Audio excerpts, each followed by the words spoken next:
Jessica Iskandar ngamuk di pengadilan. Emosi tak bertemu orang yang bawa kabur mobilnya.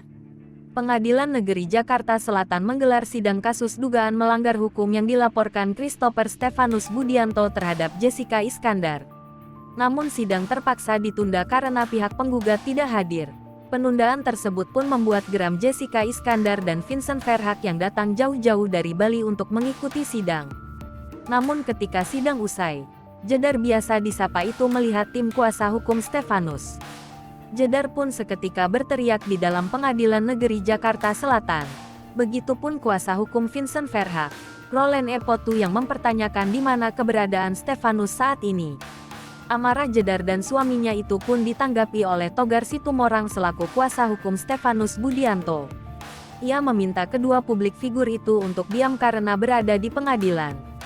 Sebelumnya, Christopher Stefanus Budianto alias Stephen mengajukan gugatan perdata terhadap Vincent Verhaak dan Jessica Iskandar ke Pengadilan Negeri Jakarta Selatan pada Rabu tanggal 14 September tahun 2022. Dalam kesempatan berbeda, Jessica dan Vincent menyebut bahwa ada 11 mobil miliknya yang disewakan kepada Stefanus di perusahaannya.